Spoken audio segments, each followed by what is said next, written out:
결국 나왔습니다. 유시민이 이재명 대통령을 향해 던진 한마디. 오만한 권력자. 지지자였던 그가 왜 등을 돌렸는지 지금 원본으로 확인하시죠. 사실 김민석 당대표는 대통령 대리로 출마한 거예요. 네.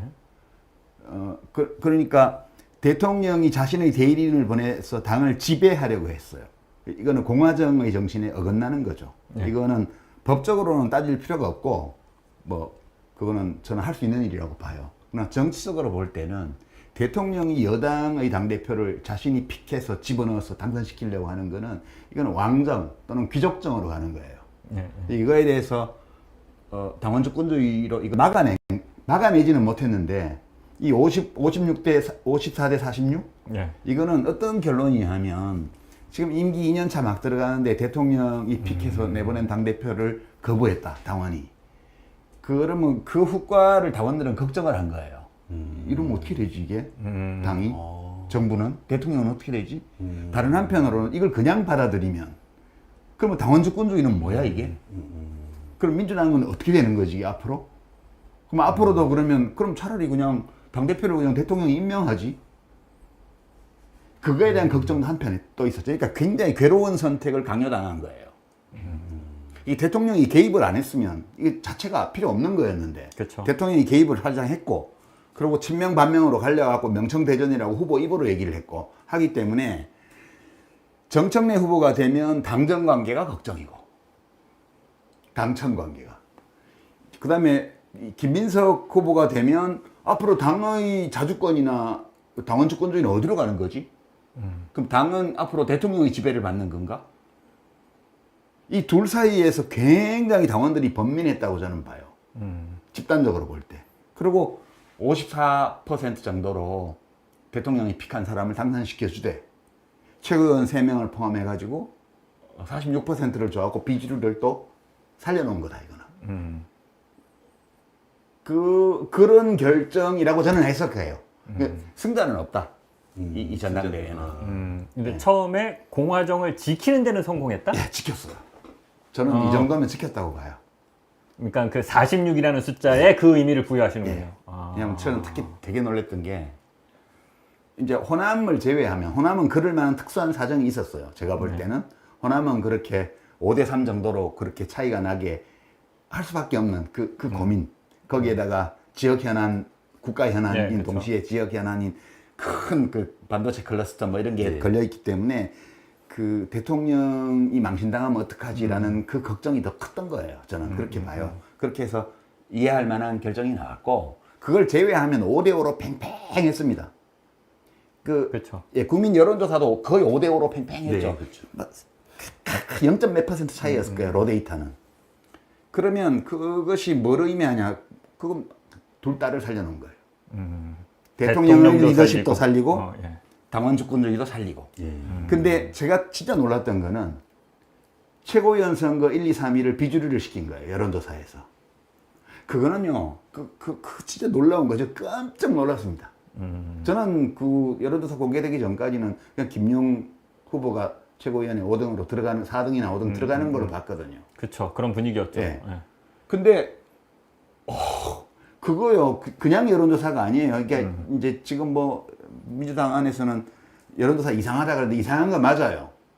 어떤 의미냐 하면, 민주당 권리당원은 아니지만, 민주당을 강력하게 지지하고 민주당의 미래를 걱정하는 시민들이 적극적으로 전화를 받아가지고, 예. 김용을 떨어뜨린 거예요. 국민 여론. 네. 예. 그게 이제 그래서 제가 그 노래를 보낸 거예요. 버스트 your windows. 그러니까 차 창문 정도 깼어요 지금. 막판에 그 경고음을 보낸 거다. 예. 차 유리창 밖에 세워놓은 차 유리 하나 깬 거예요 지금. 이니셜은 안 새겨져. 그 노래 가사에는 쇠망떼기로 자기 이니셜까지 새기고 갔기 때문에 너가 알 거야라고 나오지만 이니셜까지 판 건 아니지만 일단 차 유리창 하나는 깬 거예요. 당신이 소중히 여기는 유리창 하나는 깨고 간 거예요. 저는 그러니까는 이번 전당대회를 어떻게 봤냐면 엄청난 지금 말씀해 주셨지만 불공정들이 있었단 말이에요. 네, 최고위원 엄청 불공정한 자격도 없는데 예외로 해주고 뭐 선거투표제. 그러니까 그러니까 요걸 뭐, 보고 나서도 어찌됐건 그 친명이라고 하는 두 후보가 합쳐서 말씀하신 대로 한 55 정도의 득표를 가져가는 걸 보고 사실은 저는 좀 이렇게 실망한 케이스인데 유 작가님의 지금 해석을 보면 그 55라는 숫자 자체도 실망할 게 아니라 민주당원들이 나름대로 대통령을 이렇게 망가뜨릴 수가 없기 때문에 절묘하게, 그러니까 긍정적인 의미가 있다고 보시네요. 저는 그걸 되게 부정적으로 봤는데. 그러니까 이제 그 제즈민 살리반의 노래는 완전히 끝나는 가사인데 이제 이거는 그건 아니에요. 네. 완전히 끝난 건 아니고 차유리창 하나 깬 거예요 지금. 김용을 떨어뜨린 거는. 이렇게 하진 말라. 이렇게까지 하는 거는 지나치다. 그러니까 이거를 대통령과 그 민주당 당대표는 좀 무섭게 생각해야 돼요. 저는 되게 이번 선거 결과 과정과 결과를 보면서 되게 섬찟했어요. 진짜 무섭구나 정치는. 그렇죠. 예, 저도 그걸 느꼈습니다. 예. 아 무섭다. 이 지식 정보화 혁명이라는 게 여기까지 왔구나. 야 사람들이 적극적으로 전화를 받아가지고 전당대회 결과를 일부 바꾸는 수준까지 이렇게 왔구나. 좀 무서워요 저는 약간 이게. 저는 방금 잘못 알아서 저는 무섭다라는 거를, 그러니까 그 의미로 예. 당원들이 굉장히 고도의 정치 행위를 하고 있다라는 걸 이 정도로까지 발전해서 당원이 권리 예. 당원이 아닌 시민들까지. 거기서 놀란 거고, 저는 이제 아까 무섭다는 의미를 저는 어떻게 썼냐면 정치인들이 이렇게까지 하나? 무섭다. 저는 사실 이렇게 생각을 했었는데 그거는 이렇게까지 진짜 머리끄댕이 잡고 싸우나? 볼 걸 안 볼 걸 다 보여주면서 요 느낌이었는데 그거는 무서운 게 아니고 웃기는 거고요. 뭐 그렇게 볼 수도 있죠. 그 이번 전당대회에서 공정하지 않았다. 그런 얘기가 많이 돌잖아요. 그건 뭐 객관적인 팩트라고 근데 봐야죠. 어떤 부분에서 공정하다는 구체적으로 좀 몇 가지만 얘기해 주십시오. 그건 뭐 제가 굳이 얘기 안 해도 이미 다 예, 얘기 예, 나온 예. 거 아니에요? 그 뭐 사실에 관한 거, 뭐 선호투표제가 소수결로 결정되는 과정, 그다음 무자격자들이 출마를 허락받는 과정, 그다음에 대통령이 전당대회 시작 전부터 이미 자기가 어느 후보를 낙점했는지를 알리는 과정, 그죠? 그다음에 각종 그 당원 명부를 이용한 그런 불법 선거운동 혐의가 빚어진 많은 일들, 불공정 경선이죠. 근데 그런 불공정 경선 가운데에서도 비주류한테 46%를 줬다는 거는 어마어마한 겁니다. 이건 정말. 저는 깜짝 놀랐어요. 야, 민주당 내가 생각했던 것보다 훨씬 훌륭한 정당이네. 네. 제가 사실은 뒷부분에 신경안정제 역할을 좀 기대해도 될까요? 라고 했는데 그런 질문을 좀 아무튼 요거 비슷한 질문을 드려보려고 했는데 이미 아마 많은 시청자분들이 그런 위안을 얻지 않을까 생각이 됩니다. 이거는 약간 좀 후진 질문일 수도 있는데요, 작가님. 작가님은 요 전당대회를 어찌됐건 이렇게 지켜보셨잖아요. 개인적인 어떤 마음은 좋지만은 않았을 것 같은데, 지금 해석은 좀 긍정적으로 하시지만, 좀 어떻게, 아직도 이런 걸 보면 좀 개인적으로 괴로우신가요? 아니면 그냥 한 걸음 떨어져 있으니까 그냥 좀 별로 그런 감정에 동의 없이 그냥 이렇게 먼 산 보듯이 보시나요? 어떠세요? 저는 이 결과가 괴로운 게 아니고 이런 결과는 나올 수 있어요. 그리고 막 그렇게 막 이상한 결과 아니에요. 대통령이 낙점해서 후보를 내보냈는데 이 정도는 해야죠. 근데 저는 사실 민주당 당원들이 어디까지 할까? 정청래 후보가 되기는 어렵다고 봤어요. 그러나 당의 어떤 시스템과 정신과 민주주의의 기본 규칙과 당원 주권주의라는 그 원리, 이런 것들을 지켜내는 선까지 할 수 있을까 없을까? 이거를 보고 있었는데 저는 40%만 넘으면 성공이라고 봤거든요. 그거에. 근데 제가 기대했던 것보다 훨씬 더 높은 수준에서 비주류를 지금 살려놓은 거거든요. 그렇죠. 예, 그거는 민주당 당원들 되게 훌륭하구나. 그런 생각 그렇죠. 많이 예, 했어요. 정청래 당대표의 도대체 청래파가 누가 있는지를 보면 5손가락으로 좀 꼽을까 말까한 그런 아니, 비주류인데. 이름이 정청래가 아니고 정홍래라도, 정청래가 아니고 김청래, 박청래라도, 뭐 얼굴에 점 하나 찍어서 누가 나왔도,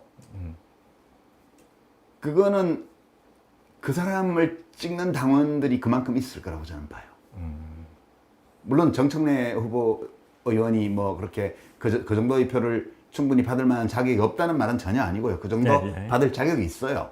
그래서 저는 그 괴로운 상황 속에서 누구도 완전 만족할 수는 없고 누구도 완전 불만족할 필요도 없는 그런 결과로 이 집단적 의사결정이 이루어졌다는 게 굉장히 놀라웠어요. 저는 보면서. 대단하다. 네.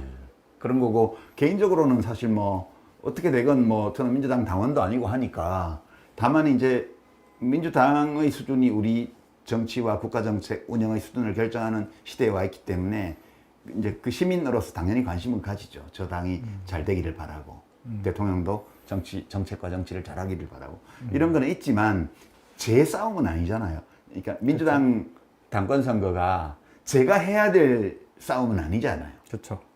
그래서 그냥 보고 있었던 거죠. 네. 알겠습니다. 지금 이재명 대통령의 모습은 권력자의 모습이에요. 그것도 굉장히 오만한 권력자예요.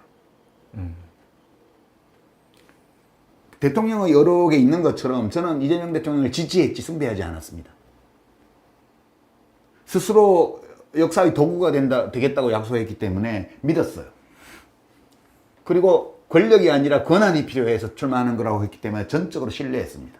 근데 지금 1년 동안 대통령이 보인 모습은 권력자의 모습, 그것도 오만한 권력자의 모습이라고 저는 생각해요. 예. 그리고 그럴 수 있어요. 아니, 우리가 사람을 잘못 봐서 지지했을 수도 있고요. 우리가 제대로 보고 지지했는데 그분이 권력을 잡고 나서 바뀌었을 수도 있어요. 예, 어느 쪽이든 중요하지 않아요. 지금 대통령은 권력자의 모습을 하고 있어요. 우리가 증명해야 돼요. 정치는 정치인이 하는 것 같지만 결국은 국민이 한다고 했던 그 정치인 이재명의 그 말이 옳다는 것을 입증해야 돼요, 우리가. 과거부터 그러한 오만한 권력자였다가 그 모습이 이제 나타나는 건지, 아니면 원래 그렇지 않았는데 권력을 잡고 나서 그렇게 된 건지, 그건 별로 중요하지 않다고 저는 생각해요. 문제는 중요한 건 지금의 모습이에요. 대통령은 소통하고 교감하고 공감을 이루는 방식으로 하고 있지 않아요. 옛날 말인데 제가 이명박 대통령 때 이거 자주 썼거든요. 100번 토론 나가면. 이 사기열전의 사마천이 정치에 대해서 정리해 놓은 게 있어요. 제가 이제 현대적인 언어로 그냥 풀어서 얘기하면 정치에는 5등급이 있다고 그랬습니다. 최상의 정치는 백성의 마음을 따라 다스리는 거. 그 다음에 이익으로 유도하는 거. 세 번째가 도덕으로 설교하는 거. 네 번째가 형벌로 겁주는 거. 제하지하 맨 마지막이 백성과 다투는 거라고 그랬습니다. 지금 이재명 대통령이 하고 있는 거는 두 번째 하고요. 부분적으로 세 번째 하고요. 맨 마지막 거. 이거를 하고 있어요. 그러니까 첫 번째를 기본으로 하면서 두 번째를 해야 돼요. 맞습니다. 좋은 정치는. 그리고 우리는 정치인 이재명에게 그런 정치를 기대했습니다. 근데 대통령이 지금 하고 있는 거는 이익으로 유도하고 도덕으로 설교하고 백성과 다투는 이 세 가지 모습을 하고 있습니다. 저희 진단이에요. 대통령 알고리즘에게 못 뚫고 들어갈 거예요, 지금. 밑에서 보고도 안 할 거예요. 왜냐? 기분 나빠할 거니까. 대통령 들으라고 하는 게 아니고요. 우리가 알고 하자는 거예요. 이것을, 우리 현실이 이렇다는 것을 알고, 우리가 지지했던 대통령이 그런 모습을 하고 있다는 것을 받아들이고, 그 조건에서 우리가 뭘 할 것인가를 고민해야 된다는 거예요. 이게 이성이 눈을 감지 않는 방법이에요. 이성이 잠들지 않는 방식이에요. 우리가 이 이성의 끈을 놓치고 우리의 이성이 잠들게 하는 순간 곧바로 괴물이 더 강력한 모습으로 나타날 거예요. 이 발언에 민주당이 곧바로 반응했습니다. 자, 그렇다면 민주당 내에선 어떤 반응이 있을까? 여러 갈래의 이야기가 나오고 있는데 친청계로 불리면서 이번에 최고위원에 당선됐던 한민수 의원 이렇게 말했습니다. 제가 어떻게 유 작가님께서 판단하는 거에 모두 동의할 수 있겠습니까? 예. 당연히 비판적으로 접근할 부분이 있고 예. 또 다른 면에서 보면은 이렇게 또 해석이 가능하겠구나. 또 받아들일 수 있는 게 있으면 받아들이는 거 그렇지 않겠습니까? 저는 뭐 전적으로 다 동의하지는 않습니다. 또 다른 면에서 보면 이렇게 해석이 가능하겠구나. 이런 말을 들었을 때 대통령을 지지하는 민주당원들은 어떻게 생각할까요? 자, 대부분은요. 유시민은 이제 작가 아닌 무당이다. 함께 판 우물에 침은 뱉지 말아야지. 내란 세력과 커밍아웃 하라. 전적으로 다 동의는 안 한다고 하지만 이런 해석이 가능하겠구나. 이런 발언도 있었고요. 자, 정 변호사님 어떻게 보셨습니까?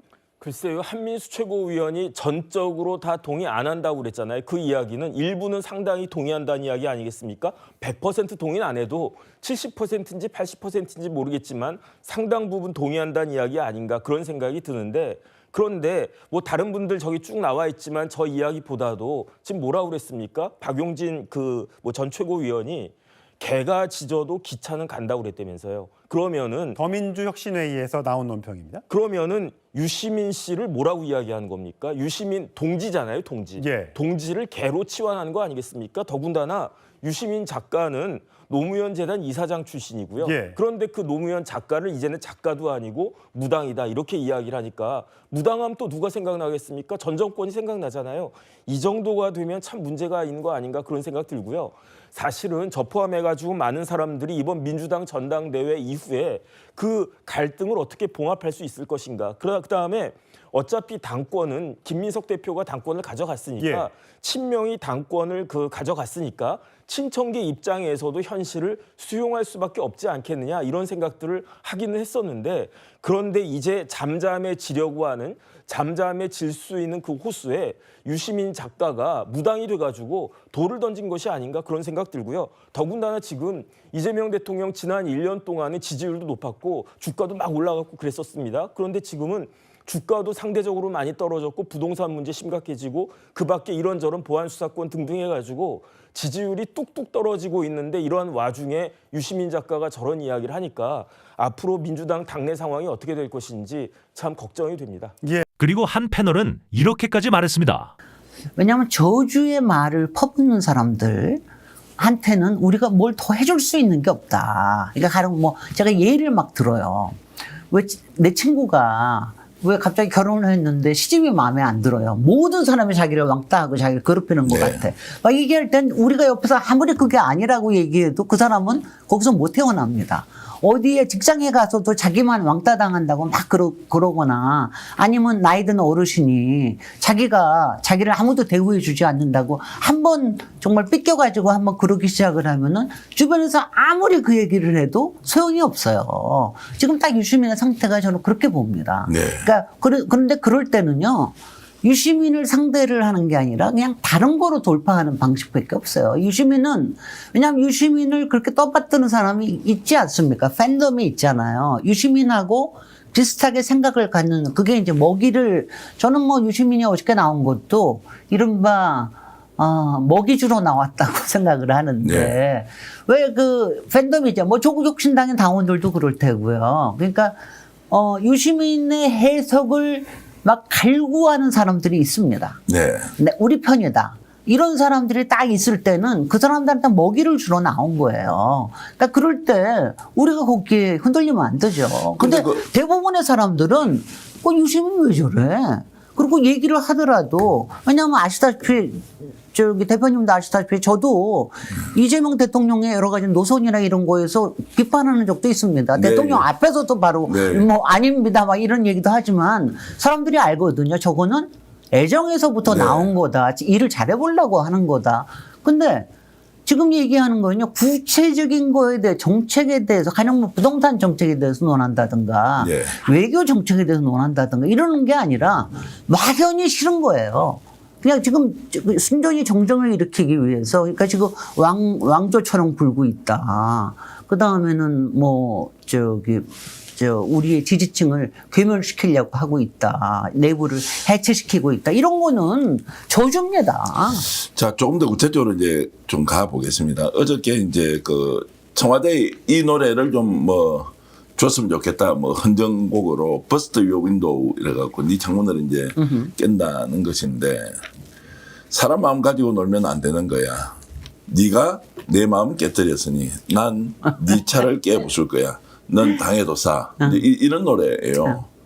이걸 지금 청와대에 주고 싶다는 거예요. 유시민의 마음이 그런 거지.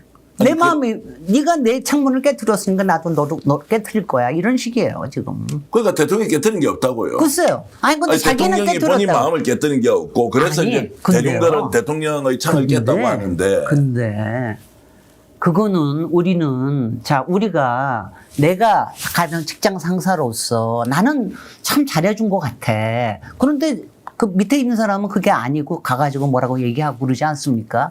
비슷하게 사람과 사람 사이에는 다 나를 서럽게 했어. 이럴 수 있죠. 아, 그게 인사 문제 때문에 그런 건지, 가령 초기에 뭐 국무총리 설이라든가 이런 것 때문에 그런 건지, 아니면 합당에 관련돼서 그런 건지, 그건 모르죠. 네. 근데 그것 때문에 자꾸 저주를 하는데 어떡해요. 자, 그렇게 마음이 삐껴졌는데 우리가 그걸 어떻게 할 수가 있습니까? 그 어떻게 할 수 없다는 것도 뭐 그리고 이해를 본인이 하는데. 말도 안 하는데.